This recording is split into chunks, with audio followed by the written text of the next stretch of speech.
हरियाणा के मुख्यमंत्री मनोहर लाल ने बीते दिनों सिरसा में हरी झंडी दिखाकर साइक्लोथॉन को रवाना किया। सीएम ने कहा कि नशा मुक्त हरियाणा अभियान के लक्ष्य के साथ प्रदेश का दौरा कर रही साइक्लोथॉन में जनभागीदारी ने वर्ष 2019 में आयोजित मैराथन का रिकॉर्ड तोड़ दिया है।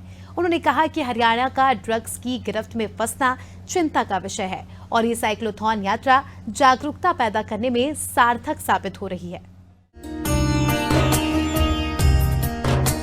पीएम मोदी के जन्मदिवस के मौके पर सिरसा के शहीद भगत सिंह स्टेडियम में साइक्लोथॉन यात्रा को हरी झंडी दिखाने से पहले मुख्यमंत्री मनोहर लाल ने प्रतिभागियों व आमजन को संबोधित किया। इस अवसर पर उन्होंने साइक्लोथॉन यात्रा में भाग ले रहे सभी शैक्षणिक संस्थानों के साइक्लिस्टों का धन्यवाद किया। साइक्लोथॉन यात्रा 1 सितंबर से करनाल से शुरू की गई थी, जो अब तक 16 जिलों में ड्रग फ्री हरियाणा का संदेश पहुंचा चुकी है और 15 सितंबर को यात्रा करनाल में संपन्न होगी। मुख्यमंत्री ने कहा कि साइक्लोथॉन यात्रा में जनभागीदारी का आंकड़ा अब तक 2 लाख के पार हो चुका है। आने वाले दिनों में ये यात्रा फतेहाबाद, रतिया, टोहाना, उकलाना, जिंद, कैथल, कुरुक्षेत्र, अंबाला, पंचकूला, यमुनानगर होते हुए करनाल में संपन्न होगी।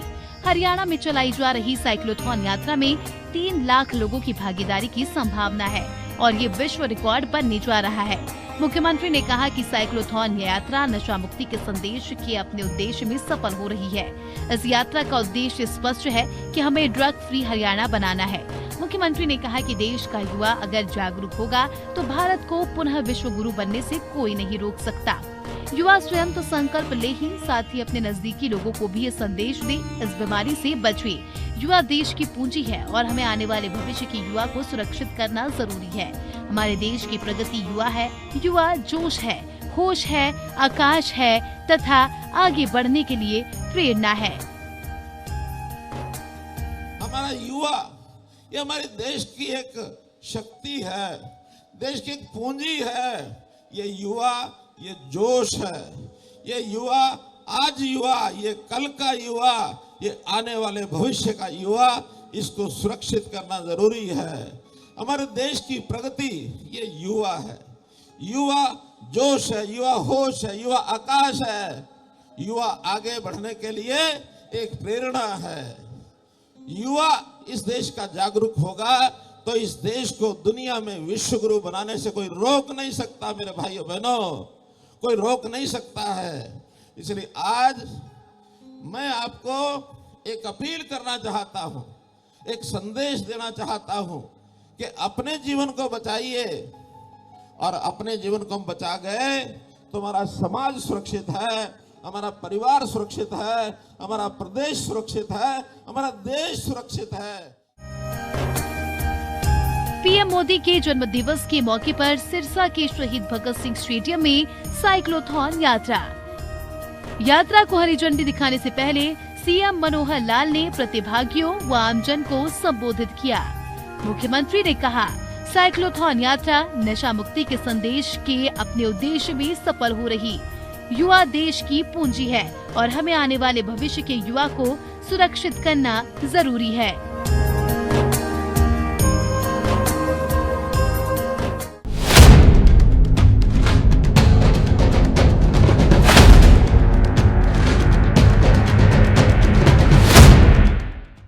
हरियाणा के मुख्यमंत्री मनोहर लाल ने प्रधानमंत्री नरेंद्र मोदी के जन्म दिवस पर पीएम मोदी के व्यक्तित्व पर प्रकाश डाला। सीएम ने कहा कि आज के युग में यदि कोई गरीबों का मसीहा है तो वो प्रधानमंत्री नरेंद्र मोदी हैं। प्रधानमंत्री ने गरीबों के कल्याण के लिए बहुत सी योजनाएं चलाई हैं। स्वास्थ्य, शिक्षा, रोजगार, आवास इत्यादि से संबंधित योजनाओं के फलस्वरूप गरीबों और जरूरतमंदों को बहुत लाभ हुआ है। मुख्यमंत्री मनोहर लाल ने अंबाला में प्रधानमंत्री नरेंद्र मोदी के जन्म दिवस के अवसर पर MM सुपर स्पेशलिटी अस्पताल में आयोजित मेगा हेल्थ कैंप में बतौर मुख्य अतिथि शिरकत की।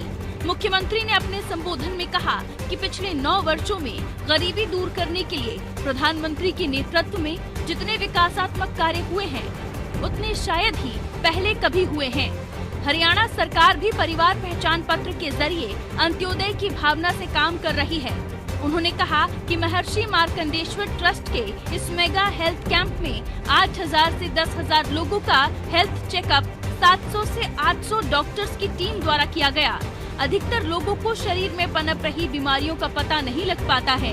इसलिए इस प्रकार के हेल्थ चेकअप कैंप लोगों के लिए मददगार साबित होते हैं और उन्हें बीमारियों का प्रारंभिक स्तर पर ही पता लग जाता है, जिससे वो समय रहते इलाज प्राप्त कर पाते हैं। मुख्यमंत्री ने कहा कि गरीबों को महंगे इलाज की सुविधा प्रदान करने के उद्देश्य से प्रधानमंत्री नरेंद्र मोदी ने आयुष्मान भारत योजना चलाई है। हरियाणा सरकार ने इस योजना का विस्तार करते हुए चिरायु हरियाणा योजना प्रारंभ की है। इसके तहत 1.80 लाख रुपए सालाना आय वाले परिवारों को 5 लाख रुपए तक का मुफ्त इलाज की सुविधा मिलती है। अब राज्य सरकार ने एक और निर्णय लिया है, जिससे 1.80 लाख रुपए से 3 लाख रुपए सालाना आय वाले परिवार भी मात्र 125 रुपए प्रति माह के प्रीमियम देकर 5 लाख का स्वास्थ्य बीमा कवर प्राप्त कर सकते हैं। उन्होंने कहा कि स्वास्थ्य सुविधाओं को बेहतर करने के लिए अधिक से अधिक मेडिकल कॉलेज स्थापित किए जा रहे हैं, ताकि डॉक्टरों की संख्या बढ़ सके। जिला स्तर और ब्लॉक स्तर तक भी स्वास्थ्य सुविधाएं प्रदान की जा रही हैं, ताकि एक भी व्यक्ति अस्वस्थ न रहे। सरकार ग्राम स्तर तक वेलनेस सेंटर बनाने का काम कर रही है। उन्होंने कहा कि हरियाणा सरकार ने निरोगी हरियाणा योजना चलाई है, जिसके तहत प्रदेश के नागरिकों का 2 साल में एक बार हेल्थ चेकअप सुनिश्चित किया जाएगा। अगर मैं स्वस्थ रहने की बात करता हूं तो योग के कार्यक्रम जगह जगह हमने शुरू किए हैं। खेलों में हरियाणा बहुत आगे बढ़ा हुआ है। अवेयरनेस पैदा करने के लिए व्यक्ति अपना जीवन कैसे स्वस्थ रखे, वो कैसे स्वस्थ रहे, इसका भरपूर हम प्रयत्न कर रहे हैं। और जहां तक अस्वस्थ हो जाए उसको ठीक करने के लिए जैसा भी कहा गया है कि मेडिकल कॉलेज ज्यादा बनाएं, डॉक्टर्स तैयार हो, नर्सेज तैयार हो, पैरामेडिक स्टाफ तैयार हो, फिर ज्यादा हॉस्पिटल बनाए जाएं, जिला स्तर पर, ब्लॉक स्तर पर, नीचे गांव स्तर पर भी, ताकि एक व्यक्ति अस्वस्थ हो गया उसको इलाज उसके घर के नजदीक मिल जाए। गरीब आदमी इलाज करवा नहीं सकता, खर्च कर नहीं सकता, उसके लिए प्रधानमंत्री जी ने योजना शुरू की आयुष्मान भारत। हमने आयुष्मान भारत में उसको थोड़ा और विस्तार दिया, उसमें चिरायु हरियाणा इसको साथ जोड़ करके और उसका विस्तार किया है।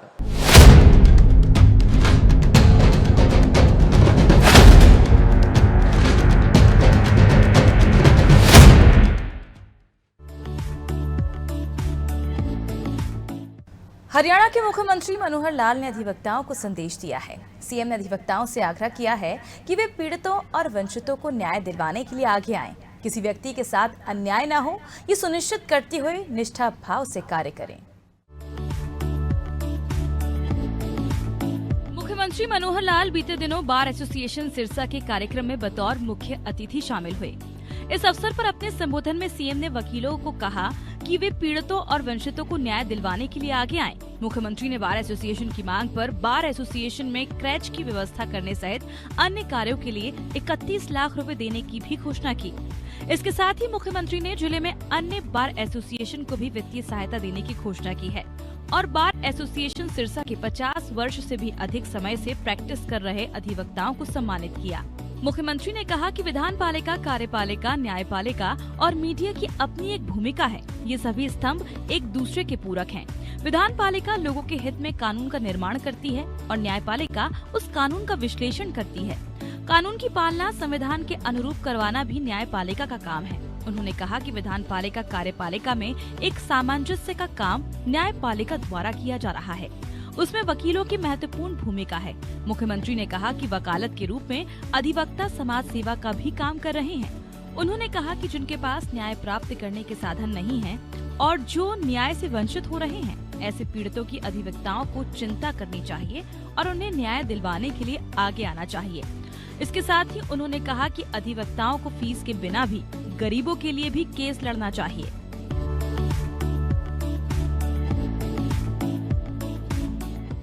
वो कानून एग्जेक्टिव ठीक से लागू कर रही है कि नहीं कर रही है, उसके ऊपर भी एक बंधन जुडिशरी के द्वारा होता है।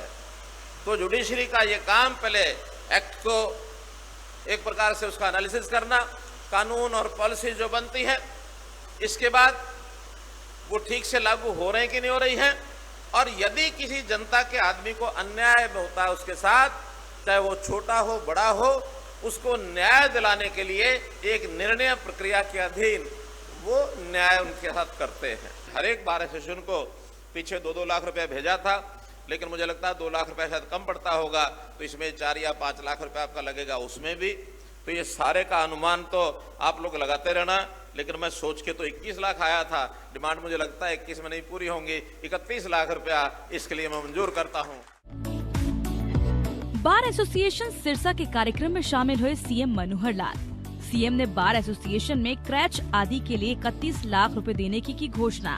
कानून की पालना संविधान के अनुरूप करवाना भी न्यायपालिका का काम। जो न्याय से वंचित हो रहे ऐसे पीड़ितों की अधिवक्ताओं को चिंता करनी चाहिए।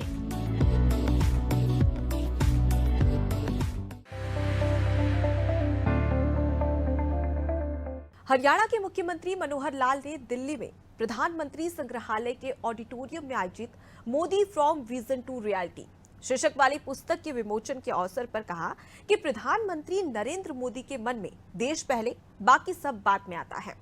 उन्होंने देश के साथ अपने आप को आत्मसात कर लिया है और देश की संस्कृति और इतिहास को पूरे विश्व में फैलाया है। हरियाणा के मुख्यमंत्री मनोहर लाल ने बीते दिनों दिल्ली के प्रधानमंत्री संग्रहालय के ऑडिटोरियम में आयोजित Modi from vision to reality पुस्तक के विमोचन में शिरकत की।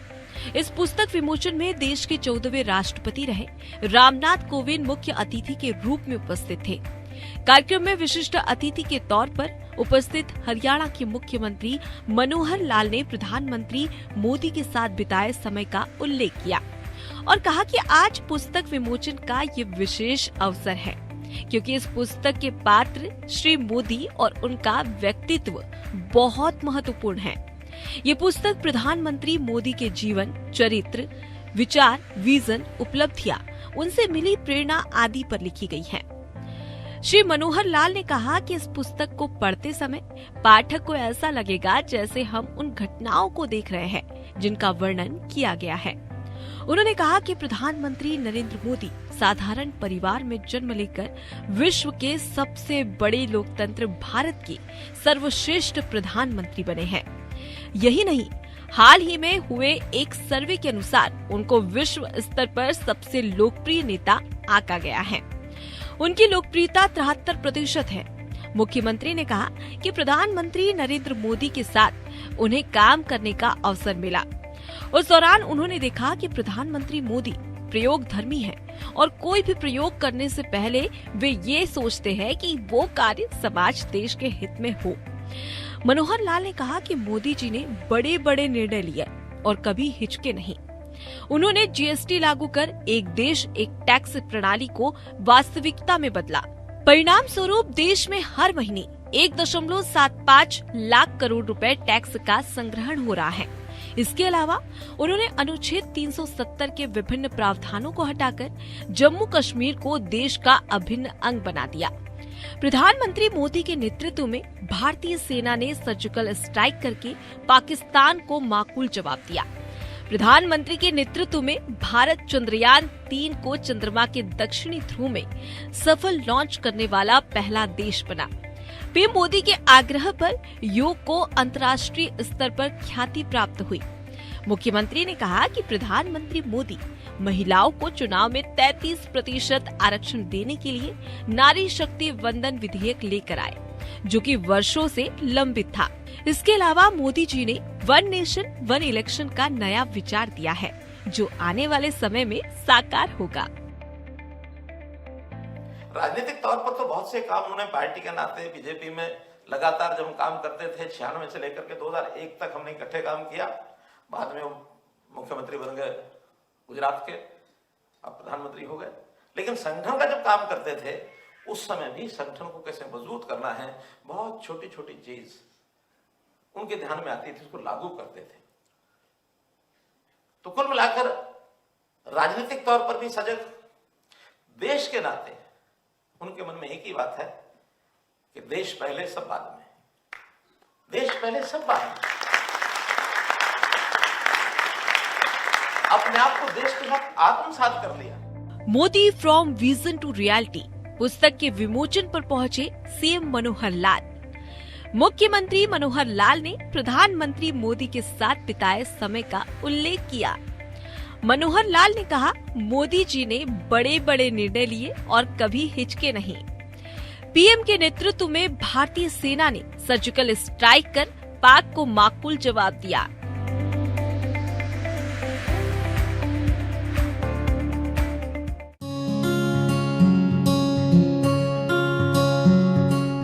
हरियाणा के मुख्यमंत्री मनोहर लाल ने भगवान श्री विश्वकर्मा जयंती और प्रधानमंत्री मोदी के जन्मदिवस पर श्रमिकों को अनेक सौगातें दी। विश्वकर्मा कौशल विश्वविद्यालय में आयोजित राष्ट्रीय श्रमिक दिवस कार्यक्रम में सीएम ने कहा कि भगवान श्री विश्वकर्मा की भांति देश को नवनिर्माण की दृष्टि से आगे बढ़ाने वाले यशस्वी प्रधानमंत्री मोदी को प्रभु लंबी आयु प्रदान करे और वे इसी प्रकार एक प्रधान सेवक के रूप में लंबे समय तक देश की सेवा करते रहें।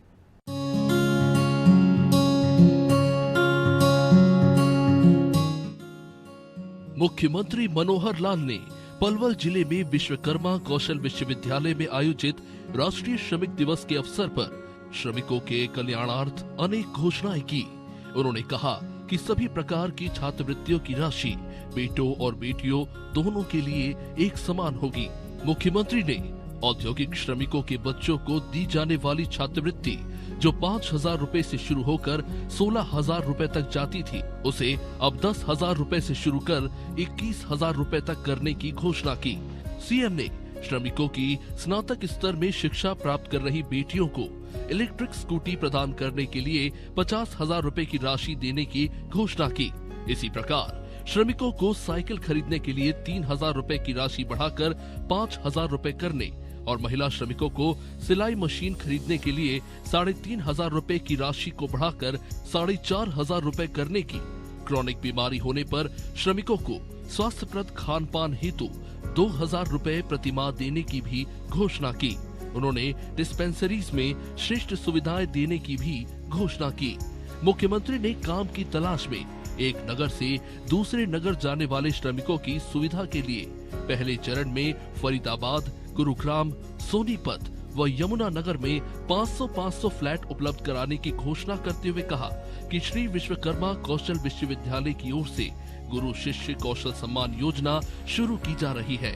इसका उद्देश्य अनौपचारिक क्षेत्र के 25,000 शिल्पकारों, कारीगरों और श्रमिकों जैसे प्लम्बर, बढ़ई, राजमिस्त्री आदि की कौशल क्षमता को पहचानना, प्रमाणित करना और उन्हें दक्ष गुरु के रूप में पहचान दिलवाना है। इस योजना के तहत 75,000 युवाओं को कौशल आधारित प्रशिक्षण के लिए ट्रेड गुरुओं के साथ प्रशिक्षु के रूप में जोड़ा जाएगा, जिसका कुल बजट 208.66 करोड़ रुपए होगा।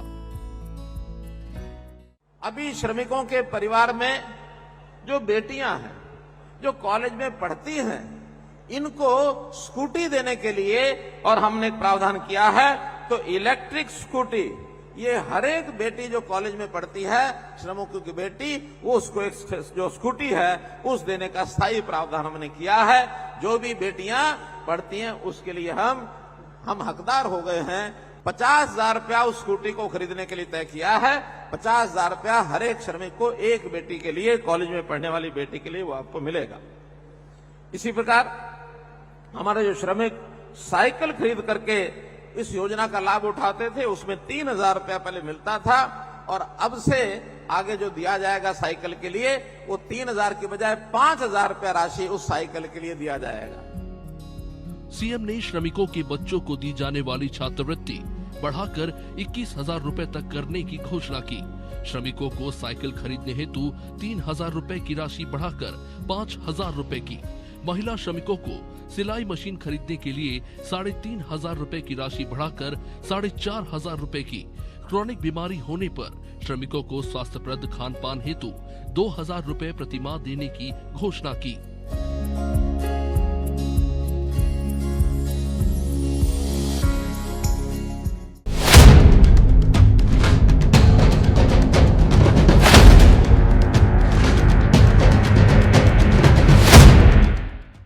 हरियाणा के मुख्यमंत्री मनोहर लाल ने फूड प्रोसेसिंग इंडस्ट्री को हरियाणा में आमंत्रित किया है। सीएम ने कहा कि हरियाणा फूड प्रोसेसिंग का हब बनते जा रहा है। उन्होंने इंडस्ट्री को अपने उत्पाद सीधे उपभोक्ताओं तक पहुंचाने के लिए डिजिटल मंच का ज्यादा से ज्यादा उपयोग करने का सुझाव भी दिया है। सीएम मनोहर लाल ने फूड प्रोसेसिंग इंडस्ट्री के लाभार्थियों को एमएसएमई का लाभ लेने का कहा। हरियाणा की उद्यम एवं रोजगार प्रोत्साहन नीति का लाभ उठाने का भी सुझाव दिया। हरियाणा में एमएसएमई के तहत 1501 फूड प्रोसेसिंग इकाइयों को लाभ वितरित। हरियाणा सरकार फूड प्रोसेसिंग उत्पादों को वैश्विक बाजार पहुंचाने की योजना पर कार्यरत। बीते दिनों सिरसा से सीएम की विशेष चर्चा कार्यक्रम के अंतर्गत ऑडियो कॉन्फ्रेंसिंग के माध्यम से मुख्यमंत्री मनोहर लाल ने फूड प्रोसेसिंग इंडस्ट्री के लाभार्थियों से सीधा संवाद किया। उन्होंने कहा कि आज डिजिटल रिवॉल्यूशन का दौर है। फूड प्रोसेसिंग में उत्पादों को बेचने में डिजिटल प्लेटफॉर्म बहुत उपयोगी साबित हो रहे हैं। ज्यादातर उपभोक्ता खाने पीने की चीज की ऑनलाइन उपलब्धता तलाश करते हैं, इसलिए फूड प्रोसेसिंग इंडस्ट्री से जुड़े सभी लोग भी डिजिटल मंच का उपयोग कर अपने उत्पाद सीधे ही उपभोक्ताओं को बेच सकते हैं। सीएम ने कहा कि आज फूड प्रोसेसिंग इंडस्ट्री बड़ी तेजी से विकसित हो रही है। बढ़ती जनसंख्या, बढ़ते शहरीकरण और स्वास्थ्य के प्रति सचेत उपभोक्ता के कारण उच्च कोटि के खाद्य पदार्थों की मांग निरंतर बढ़ती रही है। देश में वर्ष 2022 में फूड प्रोसेसिंग उद्योग 26 लाख करोड़ रुपए का था, जो अगले 3 वर्षों में बढ़कर 35 लाख करोड़ रुपए तक होने की उम्मीद है। इसलिए इस उद्योग में निवेश व विकास की व्यापक संभावनाएं हैं। मुख्यमंत्री ने कहा कि वर्तमान सरकार ने पिछले 9 सालों में प्रदेश में ऐसा माहौल बनाया जिसमें कारोबार करना आसान हो गया है। विभिन्न विभागों से अनुमति लेना सरल बना दिया गया है। हरियाणा कृषि व्यवसाय एवं खाद्य प्रसंस्करण नीति अनुसूचित करने के साथ ही साथ प्रदेश में फूड प्रोसेसिंग इकाइयों की स्थापना के लिए अनेकों प्रकार की सब्सिडी एवं करोड़ों रुपयों का सहायता अनुदान दिया जा रहा है। परिणाम स्वरूप हरियाणा में अब तक लगभग 28,000 फूड प्रोसेसिंग यूनिट लग चुकी हैं। मुख्यमंत्री ने फूड प्रोसेसिंग इंडस्ट्री के लाभार्थियों को एमएसएमई का लाभ उठाकर अपने उद्योग को तेजी से आगे बढ़ाने और हरियाणा की उद्यम एवं रोजगार प्रोत्साहन नीति का लाभ उठाने का भी सुझाव दिया। हरियाणा में उद्यम पंजीकरण पोर्टल पर 6,44,544 उद्यम पंजीकरण प्रमाणित एमएसएमई है। इनमें से 27,370 एमएसएमई पंजीकृत है। फूड प्रोसेसिंग इकाइयों के रूप में एमएसएमई पॉलिसी एवं HEEP 2020 के तहत कुल 4,860 इकाइयों ने विभिन्न लाभ प्राप्त करने के लिए आवेदन किए हैं। इनमें से 1,501 इकाइयों को लाभ वितरित किए जा चुके हैं तथा 719 इकाइयों को लाभ देने की प्रक्रिया चल रही है। मुख्यमंत्री ने कहा कि हरियाणा सरकार विदेशी सहयोग विभाग के माध्यम से प्रदेश की फूड प्रोसेसिंग इंडस्ट्री के उत्पादों की पहुंच अंतर्राष्ट्रीय बाजार तक करने की योजना पर काम कर रही है, ताकि हमारे कर्मठ उद्यमी अपने उत्पाद को विदेशों में बेच सकें।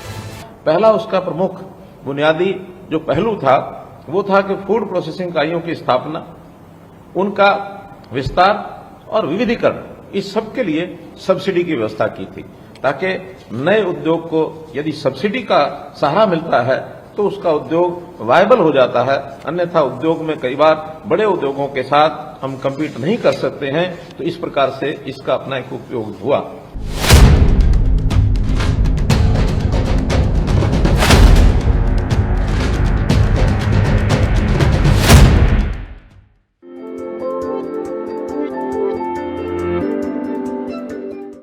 मुख्यमंत्री मनोहर लाल ने फरीदाबाद और पलवल को लेकर बड़ी घोषणा की है।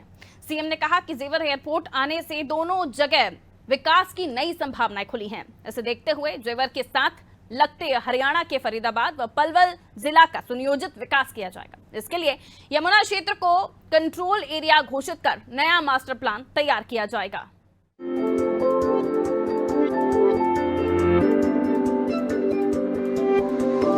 मुख्यमंत्री मनोहर लाल ने फरीदाबाद महानगर विकास प्राधिकरण की 4थी बैठक में शिरकत की। इस दौरान FMDA के माध्यम से फरीदाबाद शहर के विकास को गति देने के लिए वर्ष 2023-24 के लिए कुल 878.23 करोड़ रुपए के बजट को मंजूरी दी गई। बैठक में वर्ष 2031 तक भविष्य की जनसंख्या वृद्धि और संबंधित बुनियादी ढांचे के विकास की आवश्यकताओं के अनुरूप शहर के बुनियादी ढांचे में सुधार, नागरिक सेवाओं को बढ़ाने और बेहतर पर्यावरण में योगदान देने के लिए तैयार की गई प्रमुख योजनाओं को मंजूरी दी गई। इस अवसर पर मुख्यमंत्री ने कहा कि फरीदाबाद विकास योजना 2031 के तहत पूरे फरीदाबाद शहर की वर्तमान और संभावित आबादी के लिए पेयजल की आपूर्ति हेतु FMDA ने मास्टर प्लान तैयार किया है। वर्तमान में फरीदाबाद में पानी की उपलब्धता 330 MLD है और FMDA 12 नए रेनीवेल्स का निर्माण कर रहा है, जिससे आपूर्ति क्षमता 450 MLD तक पहुंच जाएगी। बैठक में जल आपूर्ति को 450 MLD से बढ़ाकर 700 MLD करने का प्रस्ताव प्रस्तुत किया गया। 3000 करोड़ रुपए की लागत से इन परियोजनाओं को CM मनोहर लाल ने बैठक में मंजूरी दी है। इसके अतिरिक्त 294.15 करोड़ रुपए की परियोजना लागत से बड़खल और NIT निर्वाचन क्षेत्र में जलापूर्ति के पूरक के लिए गांव बसंतपुर के राजस्व संपदा में 5 रेनी वेल्स की स्थापना के लिए प्रशासनिक मंजूरी भी हरियाणा के मुख्यमंत्री द्वारा अनुमोदित की गई है। वर्ष 2031 तक सीवरेज प्रणाली में सुधार के लिए 1550 करोड़ रुपए की लागत से क्रियान्वित होने वाली परियोजना को भी प्राधिकरण ने मंजूरी दे दी है। मुख्यमंत्री ने कहा कि ग्रेटर फरीदाबाद में आगरा नहर के साथ लगी 20 किलोमीटर लंबी सड़क पर 2 अतिरिक्त लेन के निर्माण और मौजूदा 2 लेन के सुदृढ़ीकरण के प्रस्ताव को मंजूरी दी गई है। मुख्यमंत्री मनोहर लाल ने शहर में CCTV निगरानी के दायरे को मजबूत करने, सुरक्षा उपायों को बढ़ाने और राष्ट्रीय राजमार्गों, राज्य राजमार्गों, सड़कों और शहरी शहर क्षेत्र में सड़क सुरक्षा की इलेक्ट्रॉनिक निगरानी और प्रवर्तन सुनिश्चित करने के लिए प्राधिकरण को फरीदाबाद में विभिन्न महत्वपूर्ण स्थानों पर लगभग 1009 कैमरे उपलब्ध कराने के प्रस्ताव को भी मंजूरी दे दी है।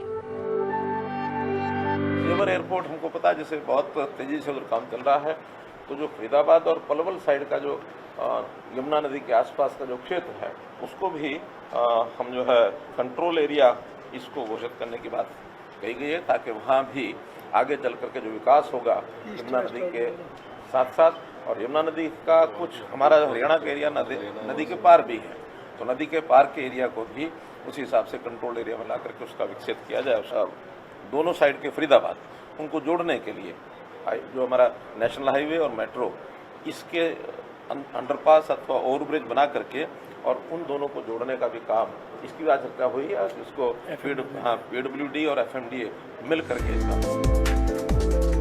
CM मनोहर लाल ने फरीदाबाद महानगर विकास प्राधिकरण की बैठक में शिरकत की। 3000 करोड़ रुपए की जल परियोजना को CM मनोहर लाल ने मंजूरी दी। इनसे 39.55 लाख की आबादी को 700 MLD शुद्ध जल की आपूर्ति होगी। फरीदाबाद में महत्वपूर्ण स्थानों पर 1009 कैमरे उपलब्ध कराने के प्रस्ताव को भी मंजूरी दी।